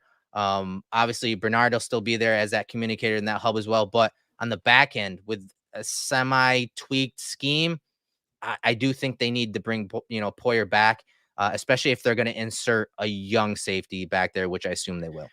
And that's a really good point too. Like, what are you? If you're looking at the free agent safety class, it's, you're not getting Antoine Winfield. You're probably not getting Kyle Duggar. Like you'll come on, Addae coached him. Come on. I would love if he's like, you know what? My dad played in Buffalo. You coached me. It's like perfect. Let me sign. Greg, make it work, man. Make the numbers work, Greg. Please. I was gonna say I'll make it work. Like 6 years, $6 million, $1 million per season. Huge discounted rate for an all-pro safety. I loved his tape at Minnesota. Like him and Chin being free agents at the same time, although their careers have taken some different trajectories. I'm very conflicted. But that's what it is. Like, you're not going to get Winfield, although we can help. You're probably not going to get Duggar. We'll see if the injuries and the usage, cools off, the heat for Jeremy Chin, and maybe that's a potential option. But you're looking at the Julian Blackmons of the world, like the Deshaun Gibson, like these guys who can play these roles that will sign, maybe a 1 or a 2-year deal for low cost. Then you're introducing a new person. Does that work? What does the cost look like? Maybe there is a Taylor Rapp that's left over again. You can sign him for 1 year, $2 million, similar to what happened with Rapp last year. Or do you look towards the draft and then you're bringing in a rookie who, as much as projections are awesome, they're not guaranteed. And it's tough to do that with 2 new safeties. To jettison Poyer, bring in a free agent, and then draft someone and have 2 new safeties back there with all this turnover. And you're losing a guy like Butler that was great at developing those guys. Not to take anything away from the positional coaches over the years, but Butler is credited for a lot of the development of that secondary, and maybe not even necessarily development, but really squeezing that last juice out of a player's talent, making guys like Levi Wallace a household name and a starter in this league for several years. Like, he really did a great job of developing those guys. So you're losing a guy like him and that experience and ability to coach up and develop players. And now you're going to bring in a young safety, in the draft. It's a big ask. They lost. Greg said it in our chat. They lost a lot of experience even if you didn't like Washington as a D-line coach. Losing him and losing Butler were huge. And we talked about guys like Poyer and Hyde and the guys along the defensive line and all those snaps that the Bills are losing. Well, the loss of those coaches is going to be felt as well. Absolutely. And with Tre'Davious White working his way back from injury, not from an age perspective, but from an experience perspective, the senior man in this secondary is Taron Johnson. And so crazy. then he's got to carry the water for everybody. And then, Rasul Douglas is a vet. Benford's going into year 3. And then you're going to have 2 new safeties. And then you also have to get 2 new safeties who can do all these things like we talked about. Can you play multiple coverages and be versatile and interchangeable? Can you fit the run from depth? Do you have ball skills, both, in terms of like fumble generation, but also being able to take the ball away when it's in the air? What kind of leadership do you have? What kind of football intelligence do you have and football IQ and all these things? Right. Like, a lot was asked of Hyde and Poyer in this defense. And it's part of the reason why this defense was so successful, because a lot was asked of them and they answered everything that was asked of them consistently year after year. There was a reason that they were arguably, if not the best safety tandem in the NFL for so long, and to go completely away from them, and bring in 2 new dudes. It's a lot, like you said, from a turnover perspective, not just from an on the field piece, but from the mental aspect on the field and off the field. It's a lot. And, I know Poyer has lost a step. I've said it a bunch this year during film and on Twitter and even on this guy's coverage, but there is something to be said for him still having enough juice to get it done, and the consistency and calm that he brings to the secondary, considering all the chaos that's been happening thus far. Yeah, it's there's still a lot of questions. Even before we went live, we're like we're just like naming all these things almost into a panic, like, holy cow, like we still don't know. What about this? What about this? Yeah, what about that? We still don't know a lot, and probably not going to find out about any of the answers for a few months now. So, but that's what makes this offseason fun. Again, the pivot can be scary. The coaching changes, the personnel changes can be scary, but it also can be fun because, again, if there was a time, that time is now. And we'll see how they can complement the offense now. And they're appearing to want to do it differently than years past. And to me, that's exciting. And that's a great piece as well. We've talked about this complementary football piece, and maybe they're looking to go with just more of that aggressive style to take the ball away from teams and generate these, negative, big, toxic differential plays for the defense to get the ball back to the offense to be able to keep the foot on the gas and, again, play that complementary football aspect. And, what's nice is, despite the questions that have to be answered on the D-line and in the secondary, you do have some core pieces, Matt Milano coming back and what Terrell Bernard was last year, Ed Oliver, Greg Rousseau, Rasul Douglas, Christian Benford. There's some really fun players on this defense to kind of hang your hat on. Now you just have to build around that, fill within that. And what's a potential good news is, defensive line wise and safety wise, there are some options in this draft. Free agency as a whole, another animal, which of course we're going to have you covered here on the film with regards to that. But, I think free agency is less sexy for people because they know like the Bills cap situation in general. So it's like, okay, like a couple rentals and we'll see what can happen. But those rentals can prove effective.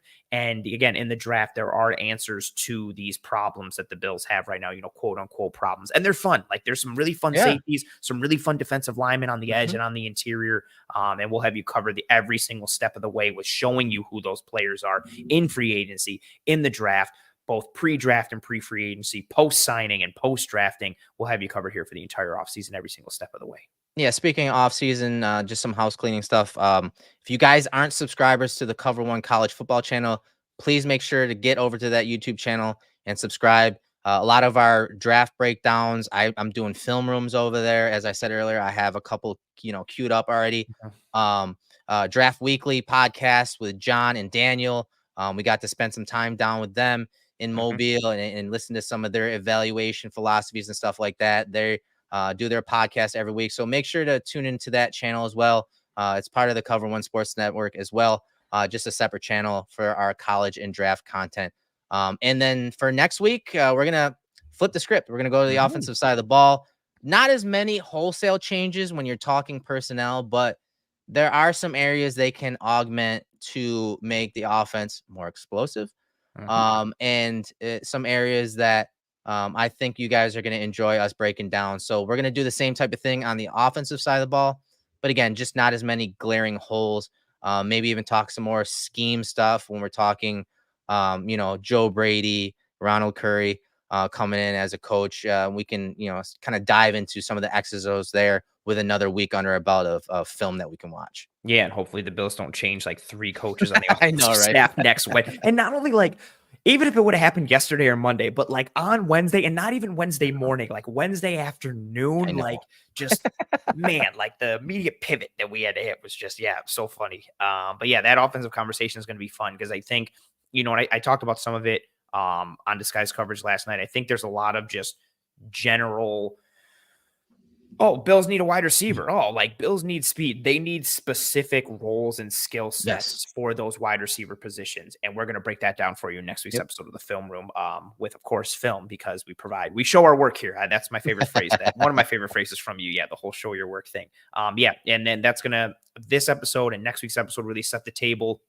And then before we know it, free agency officially starts on March 13th, Wednesday, March 13th. So Monday, March 11th, after I think it's 4 p.m. that day is when the legal tampering starts. So announcements will start trickling through. Like we're basically a month away from free agency starting. So once we get through these defensive and offensive, you know, kind of set the table episodes, we will start getting into the weeds for free agent targets, breaking down film. Perhaps Eric has another, you know, crystal ball Nostradamus moment with Daquan Jones coming through. We can, you know, hit on some guys with that. But yeah, whether it's draft, whether it's free agency pieces, advanced metrics film, anything and everything for the Bills and just ball in general, we will have you covered every single week, live Wednesday, 7 p.m., week in and week out here in the Cover One Film Room. Eric, as you start to wind down here, any thoughts for the people? Anything high level, any small detail piece, any, you know, limericks or poems you want to read for everyone, you know, whatever you got on your mind? No, my thing is, hey, make sure to check both of our timelines on Twitter because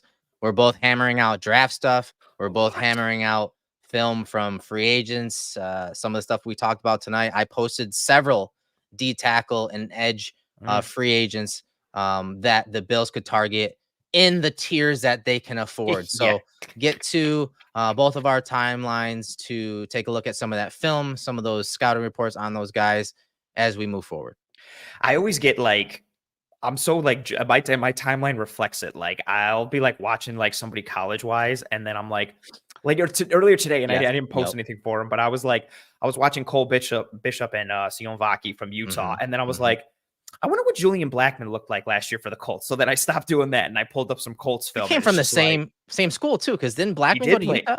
Exactly. That's what made me click it. Because I was like, Julian Blackmon's a free agent, and I was like, huh. So then I finished that Utah game, and then I went to grab Julian Blackmon. Like with free agency and draft and the needs that they have, it's all over the place. But it's awesome, like to be able to get into the weeds and be able to, you know, provide the analysis and evaluation on all these guys. And so follow, Eric has the Cover One account. So at Cover and the number one, no space, no underscores, nothing like that. And then Eric has his personal account as well at Eric J. Turner. You can find me on Twitter at pro__ant. It's pro 2 ANT. So the Twitter timelines and of course the show every week, 7 p.m. Eastern. We will have you covered. That'll do it for us here in this episode of the Film Room. If you haven't already, please thank you. Drop a like on this video. Likes are the lifeblood of these streams with how they impact the algorithm and help us as a brand. So if you have not already, whether you're watching live or watching later, please thank you. Drop a like on this video here on YouTube if you would be so kind. If you're listening on one of the podcasting apps or platforms, that's cool too. Please rate and review and subscribe to the Cover One Film Room on those podcasting apps and platforms. Turn on notifications for the Film Room and the playlist here on YouTube, and then subscribe to the Cover One channel as a whole here on YouTube. We have you covered. Now, without the post-game show, we only have you covered 5 days a week. Nope. 5 days a week, depending on when Greg does the Greg Thompson Sports Show. So only 5 days a week, no more, 6 and 7. I guess we're kind of slacking here, but we have you covered with anything and everything Buffalo Bills, different levels of, entertainment pieces, different level of depth, depending on what you're looking for. So go give the whole channel a check out. And thank you to everyone who rode with us live in this episode. Thank you for all the back and forth and engagement in the chat. We know it's the, kind of the slow time of year and things can get wonky, but, seeing everybody in here tonight was awesome. We appreciate you folks and the constant support you send our way. We hope you and your family and friends and loved ones are all doing well and staying safe. Be kind to one another. Take care of one another. We will see you next Wednesday for an offensive version of this episode of the Film Room. Wednesday, 7 p.m. Eastern, Valentine's Day, February 14th. So, maybe we'll give Valentine's to everybody and have some chocolates and all that kind of stuff, fun stuff on the show. Until then, I'm Anthony Prohaska. That's Eric Turner. Godspeed. And as always, go Bills.